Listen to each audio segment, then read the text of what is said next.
Hello welcome to N9 media. నేను మీ journalist Srinidhi.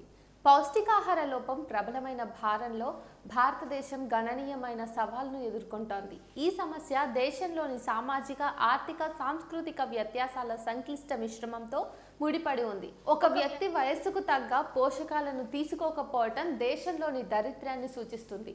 Global hunger index ప్రకారం పోషకాహారం అందించే విషయంలో 2023లో మన దేశం 111వ స్థానంలో నిలిచింది.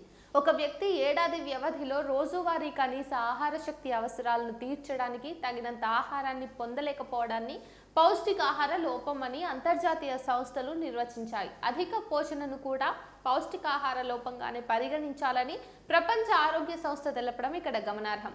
పోషకాహార లోపం అనేది 5 ఏళ్ల కంటే తక్కువైన పిల్లల్లోనూ, గర్భిణుల్లోనూ, యుక్త వయస్సు వారిలోనూ ఎక్కువగా ఉంటుంది. పోషకాహార లోపాన్ని వేస్టింగ్ అంటే ఎత్తుకు తగ్గ బరువు లేకపోవటం, స్టంటింగ్ అంటే వయస్సుకు తగ్గ ఎత్తు లేకపోవటం, తక్కువ బరువు కలిగి ఉండటం, విటమిన్లు, మినరల్స్ లోపాలు అనే 4 రకాలుగా వర్గీంచుకోవచ్చు. దీనికి తోడు అధిక బరువు, ఊబకాయం కూడా పోషకాహార లోపం కిందకే వస్తాయి. ప్రపంచంలో పోషకాహార లోపంతో బాధపడుతున్న వారిలో 19.46 కోట్ల మంది మన భారతదేశంలోనే ఉన్నారు. ఇది మొత్తం దేశ జనాభాలో 13% సమానమని ఐక్యరాజ్య సమితి ప్రపంచ ఆహార భద్రత, పోషకాహార స్థితి తాజా నివేదిక 2024 తెలిపింది. ఈ సంఖ్య 2004 నుంచి 6లో 24 కోట్లుండగా తర్వాత కాలంలో 55.6% అంటే 79 కోట్ల ప్రజలకు ఆరోగ్యకరమైన ఆహారం అందుబాటులో లేదని పేర్కొంది. దేశ జనాభాలో సరైన ఆహారం లభ్యం కాక 16.6% పోషకాహార లోపంతో ఉన్నారని, కనీసం 38% అనారోగ్యకరమైన ఆహారాన్ని తింటున్నారని ఈ ఏడాది మే 29న విడుదల చేసిన గ్లోబల్ ఫుడ్ పాలసీ రిపోర్ట్ 2024 తెలిపింది.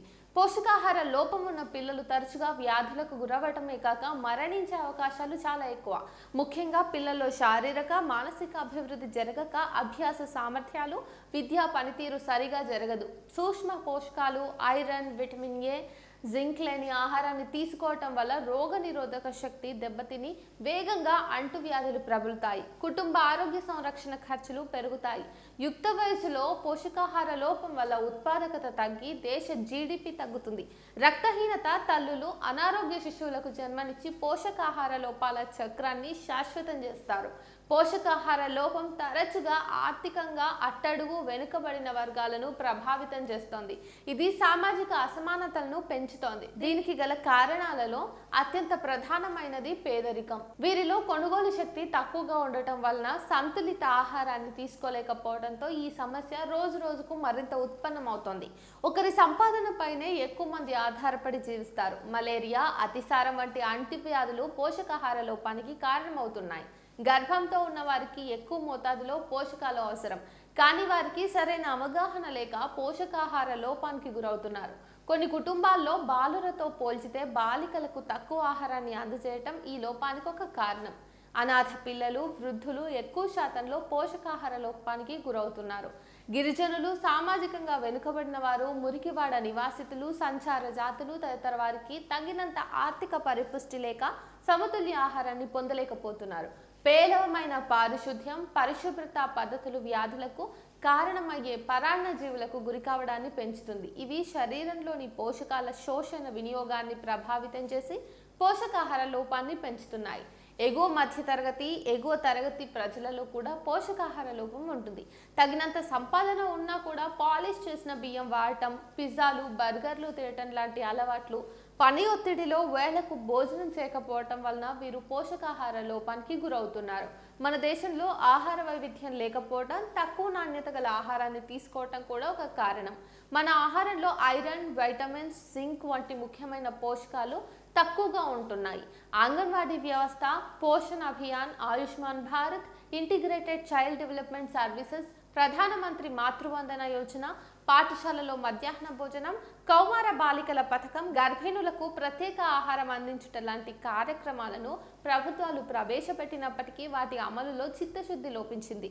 అంగన్వాడీ లాంటి వ్యవస్థను నిర్వీర్యం చేసే పద్ధతికి కేంద్రం పూనుకుంది.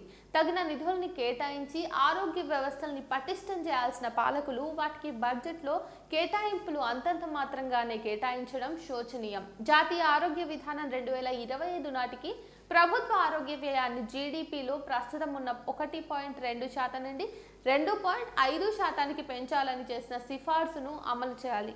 పోషకాహారం, ఆహార భద్రత, పేదరికం ఒకదానితో మరొకటి విడదీయరాని సంబంధం కలిగి ఉంటాయి. పేదరికాన్ని రూపుమాపడానికి కృషి చేయాలి. అందరికీ ఆహార భద్రతను కలిగించాలి. గిరిజనులకు, ఆర్థికంగా అట్టడుగు వర్గాలకు పోషకాలు కలిగిన ధాన్యాలను, పదార్థాలతో పాటు పండ్లను పౌర సరఫరాల దుకాణాల ద్వారా సబ్సిడీతో అందివ్వాలి. వ్యాధి నిరోధక టీకాలను ప్రతి ఒక్కరూ వేసుకోవాలి. గ్రామీణ ప్రాంతాలలో వైద్య సౌకర్యాలను పెంచాలి. స్థానిక సంఘాలను భాగస్వామ్యం చేయాలి. గ్రామీణ ప్రాంతాలలో ప్రసవానంతర సామాజిక మూఢనమ్మకాలు, కట్టుబాట్లను తెంచి ప్రజల్లో చైతన్యం పెంచాలి. అప్పుడే దేశాన్ని పోషకాహార లోపం నుంచి కొంతైనా బయటపడేయగలం.